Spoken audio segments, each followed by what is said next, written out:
ഇവിടെ ശ്രീ പ്രേംകുമാർ, നമ്മളിപ്പോൾ ജനകീയാസൂത്രണം കണ്ടതാണ്, സമ്പൂർണ്ണ സാക്ഷരതാ യജ്ഞം കണ്ടാണ്. അതേ വഴിയിലുള്ളൊരു ജനകീയ ക്യാമ്പയിനിലൂടെയാണ് നമ്മളിപ്പോൾ ശുചിത്വ മികവിലേക്ക് പോകുന്നത്. കൃത്യമായ സ്റ്റാറ്റിസ്റ്റിക്സ് ഉണ്ട്. അത് എന്തെങ്കിലും തരത്തിലുള്ളൊരു തള്ളു സ്റ്റേറ്റ്മെൻറ്റുകളല്ല. ഡിജിറ്റലി അക്കൗണ്ട് ചെയ്ത് സ്റ്റാറ്റിസ്റ്റിക്സ് വെച്ച് ഓരോ വിധത്തിലും മുന്നോട്ട് പോവുകയാണ്. ഇപ്പോൾ ഉദാഹരണത്തിന് ഇപ്പോൾ പറയുന്നൊരു പ്രധാനപ്പെട്ട കാര്യമുണ്ട്. വാട്സപ്പിലൂടെ ലഭിച്ച പരാതികളിൽ മാത്രം 23.31 ലക്ഷം രൂപ പിഴ ചുമത്തി എന്ന് പറയുമ്പോൾ നമുക്ക് 25,000 രൂപയുടെ കായലിലേക്ക് പോയൊരു മാങ്ങാണ്ടി പിഴയുടെ ഒരു അനുഭവം നമ്മുടെ മുമ്പിൽ ഉള്ളതുകൊണ്ടാണ് ഞാൻ പറഞ്ഞത്. 23.31 ലക്ഷം രൂപ പിഴ ചുമത്തി. അതുപോലെ തന്നെ CCTV ഉപയോഗിച്ച് ഈ മാലിന്യം വലിച്ചെറിയുന്നതൊക്കെ വലിയ തോതിൽ നിയന്ത്രിക്കാൻ കേരളത്തിന് കഴിഞ്ഞിട്ടുണ്ട് എന്ന് പറയുന്ന ഒരനുഭവം. മറ്റൊരു കാര്യം കൂടി പറയാം. ഇപ്പം കേസ്മാർട്ടുമായി ബന്ധപ്പെട്ട് നോക്കിയാൽ ഇപ്പോൾ പരീക്ഷണാടിസ്ഥാനത്തിൽ മുനിസിപ്പാലിറ്റികളിലാണ് തുടങ്ങിയതെന്ന് മന്ത്രി പറഞ്ഞല്ലോ. ഇപ്പോൾ ഇരിങ്ങാലക്കുട മുനിസിപ്പാലിറ്റിയിൽ ഒരു ജനന സർട്ടിഫിക്കറ്റ് കൊടുക്കാനായത് 6.45 മിനിറ്റ് കൊണ്ടാണ്. അപേക്ഷിച്ച് 6ാമത്തെ മിനിറ്റ് 45 സെക്കൻഡ് പിന്നിട്ടപ്പോൾ സർട്ടിഫിക്കറ്റ് കിട്ടി. തിരുവനന്തപുരം കോർപ്പറേഷനാണ് സംസ്ഥാനത്തെ ഏറ്റവും വേഗത്തിൽ മരണ സർട്ടിഫിക്കറ്റ് ഈ കാലയളവിൽ കൊടുക്കാനായത്, അല്ലെങ്കിൽ അപേക്ഷിച്ചവർക്ക് ലഭിച്ചത് 8 മിനിറ്റ് 54 സെക്കൻഡ്.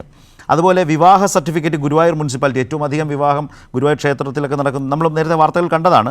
അതിൻ്റെ ഡ്യൂറേഷൻ നോക്കണം, 23 മിനിറ്റ് 56 സെക്കൻഡ് കൊണ്ട് കല്യാണം കഴിഞ്ഞ് 23ാമത്തെ മിനിറ്റിൽ 56 സെക്കൻഡ് ആകുമ്പോഴേക്കും വിവാഹ സർട്ടിഫിക്കറ്റ് അവരുടെ കൈകളിൽ എത്തുന്നു. അപ്പോൾ നമ്മളിത് ഏതെങ്കിലും ഭരണപരമായ ആഗ്രഹപ്രകടനത്തിനപ്പുറം നടപ്പാവുന്ന കാര്യങ്ങളാണ്. അത് ഇങ്ങനെ നടപ്പാക്കിക്കൊണ്ടിരിക്കുന്നു എന്ന് ഇത്ര ക്ലാരിറ്റിയോടെ പറയാനാവുന്നു എന്നത് തന്നെ ഒരു സ്റ്റേറ്റിനെ സംബന്ധിച്ചുള്ള എത്ര വലിയ ജമ്പാണ്, എത്രമാത്രം മുന്നോട്ട് നമ്മൾ പോകുന്നു എന്ന നിലയ്ക്ക് വളരെ പോസിറ്റീവായിട്ട് നമുക്കൊരു ഫീല് കിട്ടുന്നില്ലേ ശ്രീ പ്രേംകുമാർ? അല്ല, എന്താന്ന് വെച്ചാല് ഈ ഒരു എന്താ പറയാ, ഇപ്പോൾ ഉള്ള നിലവിലുള്ള ടെക്നോളജിയുടെ ഒരു ലെവലിലേക്ക് ഒരു സിസ്റ്റത്തെ ട്രാൻസ്ഫർ ചെയ്ത് കഴിഞ്ഞാൽ 2 മിനിറ്റ് കൊണ്ടോ 5 മിനിറ്റ് കൊണ്ടോ അതിന്റെ റിസൾട്ട് വരിക എന്നുള്ളത് ഇന്നത്തെ ലോകത്ത് വലിയ അത്ഭുതമല്ല. കാരണം ChatGPT നിങ്ങൾ Sharath as a television anchor എന്ന് പറഞ്ഞാൽ നിങ്ങൾ ഇന്നേ വരെ പറഞ്ഞ കാര്യങ്ങളൊക്കെ 3 മിനിറ്റ് കൊണ്ട് വരും. പക്ഷേ ഒരു സംസ്ഥാനത്തുള്ള അതൊക്കെ വളരെ സെലക്റ്റീവ് അല്ലേ പ്രേംകുമാർ? പക്ഷേ ഇത് താങ്കൾ ആദ്യം പറഞ്ഞത് താഴെ തട്ടിലേക്ക്, മുമ്പ് മനോജ് ചോദിച്ച പോലെ ഡിജിറ്റൽ സാക്ഷരതയിലേക്കും. അതായത് 1948 മുതൽ കേരളത്തിലെ ആയിരക്കണക്കിന് തദ്ദേശ സ്വയംഭരണ സ്ഥാപനങ്ങളിലുള്ള മുഴുവൻ ഡാറ്റയും ഫയലുകളും ഡിജിറ്റൈസ് ചെയ്തിട്ട് ഒരു ക്ലിക്കിൽ ആക്സസ് ചെയ്യുന്ന രീതിയിൽ അവൈലബിൾ ആക്കി എന്നുള്ളതാണ് ഇതിന്റെ പിന്നിലുള്ള മഹത്വമായ കാര്യം. ഇതിന്റെ ബാക്ക് എൻഡ് വർക്കാണ്, ഈ കഴിഞ്ഞ 8 കൊല്ലം കൊണ്ട് നടത്തിയിട്ടുള്ള വർക്കാണ് ഇതിൽ അസാധ്യമായിട്ടുള്ളത്. ഇപ്പം ഈ 8 മിനിറ്റ് കൊണ്ട് നമ്മൾ ATM-ൽ എന്താ പറയാ, കാർഡ് ഇട്ടാൽ അപ്പൊ പൈസ കിട്ടും, ഗൂഗിൾ പേയിൽ ഞെക്കിയാൽ അപ്പൊ പൈസ പോകുന്നുള്ളത് അത് വളരെ സിമ്പിൾ ആയിട്ട് തോന്നുന്നതാണ്. അതിന്റെ പിറകിൽ നടക്കുന്ന വലിയൊരു എഫേർട്ട് ഉണ്ട്. ആ എഫേർട്ട് എന്നുള്ളത് ഈ കഴിഞ്ഞ 8 വർഷം കൊണ്ട് ചെയ്തെടുത്തിട്ടുള്ള കാര്യമാണ്.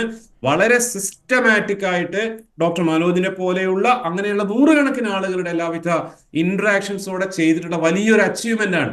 കേരളത്തിനെ പറ്റി നമ്മൾ പറഞ്ഞിരുന്ന കുറെ കാര്യങ്ങളുണ്ട്. നല്ല റോഡുകളില്ല, ആ ചർച്ച കംപ്ലീറ്റ് മാറുന്നു. കേരളത്തിലെ റോഡുകൾ എന്താ പറയാ, ചെറിയ റോഡുകൾ എന്നേ ഗംഭീരം നന്നായി കഴിഞ്ഞു. ബാക്കി നാഷണൽ ഹൈവേ കൂടെ അതിന്റെ ഫിനിഷിംഗിൽ എത്തുന്നു. ഉള്ള റോഡുകൾ വൃത്തിയുള്ളതല്ല, അതാണ് മാറിക്കൊണ്ടിരിക്കുന്നത്, ഗംഭീരമായിട്ട് മാറിക്കൊണ്ടിരിക്കുന്നത്. അതും സാധാരണക്കാരായ ആളുകളുടെ ഉത്തരവാദിത്തത്തിൽ. അതിൽ ഏറ്റവും മനോഹരമായ ഒരു സീനായിരുന്നു, ഒരു മാങ്ങാണ്ടിയോടോ എന്താവട്ടെ കായലിലേക്ക് വലിച്ചെറിഞ്ഞ് ഫൈൻ അടയ്ക്കേണ്ടി വന്ന MG ശ്രീകുമാറിനെ തന്നെ അതിന്റെ അംബാസഡർ ആക്കുക എന്നുള്ളത്. ഇങ്ങനെയാണ് ആളുകളെ ഇതിനകത്തേക്ക് ഇൻകോർപ്പറേറ്റ് ചെയ്യുക, ഇൻക്ലൂസീവ് ആയിട്ട് ചെയ്യുക. കേരളത്തിൽ ഒരു ഡെവലപ്മെന്റ്, പ്രോ ഡെവലപ്മെന്റ് ക്ലൈമറ്റ് ഇല്ല എന്നുള്ളതായിരുന്നു നമുക്ക് മൊത്തത്തിലുള്ള ഫീൽ. അങ്ങനെ അല്ലാതായി മാറിക്കഴിഞ്ഞിരിക്കുന്നു. കേരളത്തിലേക്ക് IBM അടക്കമുള്ള വേൾഡ് ക്ലാസ് കമ്പനികൾ വരുന്നു. അവർ കേരളം പ്രിഫർ ചെയ്യുന്നു ആ സാധനത്തിലേക്ക്. എന്തിനും നോക്കുകൂലിയാണ്. ഏതോ കാലത്ത് ജീവിക്കുന്ന നിർമ്മലാ സീതാരാമനാണ് കഴിഞ്ഞ ദിവസം രാജ്യസഭയിൽ പറഞ്ഞത്, ഇവിടെ എന്താണ് ബാഗ് കൈ പിടിച്ചാൽ നോക്കുകൂലി. ഏതോ ഒന്നും അറിയാതെ ഏതോ കാലത്ത് ഏതോ വാട്സപ്പ് ഗ്രൂപ്പ് കിട്ടിയ കാര്യമാണ്.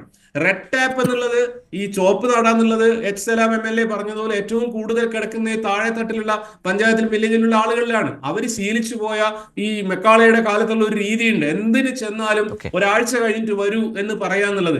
ഇതിനേക്കാളൊക്കെ പ്രധാനമായിട്ട് നമ്മളെല്ലാം ഇങ്ങനെ വികസനത്തിന്റെ എന്താ പറയാ മുകളിലേക്ക് പോകുന്ന സമയത്തും അതിദരിദ്രർ എന്നുള്ളൊരു വിഭാഗം ഇപ്പോഴും നാഷണൽ ആവറേജിനേക്കാൾ എത്ര കുറവാണെങ്കിലും കേരളത്തിൽ ഉണ്ടായിരുന്നു എന്നുള്ളൊരു വിഷമവും നമുക്കുണ്ടായിരുന്നു. അതും പരിഹരിക്കാൻ പോകുന്നു. എക്സ്ട്രീം എക്സ്ട്രീം പോവർട്ടിയുള്ള അതിദാരിദ്ര്യം എന്നുള്ളത് കേരളത്തിൽ നിന്ന് തുടച്ചു നീക്കാൻ പോകുന്നു. അതിന്റെ പ്രഖ്യാപനവും അടുത്ത മാസം തന്നെ, അടുത്ത ദിവസം തന്നെ ഉണ്ടാവുമെന്ന് വിചാരിക്കുന്നു. നമ്മൾ വിഭാവനം ചെയ്ത സ്വപ്നം കാണുന്ന നവകേരളം എന്ന് പറയുന്ന സാധനത്തെ ഓരോ ആസ്പെക്ട് ആയിട്ട് മെല്ലെ മെല്ലെ മെല്ലെ മെല്ലെ ഫുൾഫിൽ ചെയ്ത് വരികയാണ്. എം പി രാജേഷ് പറഞ്ഞ വളരെ സത്യമാണ്. നമുക്ക് ഇതിൽ നിന്ന് പുറകോട്ട് ഒരു കാരണവശാലും നടക്കാൻ പറ്റില്ല. മുന്നോട്ട് തന്നെയാണ് പോവുക, മുന്നോട്ട് പോകുന്ന കാര്യങ്ങളുമാണ് കാണുന്നത്.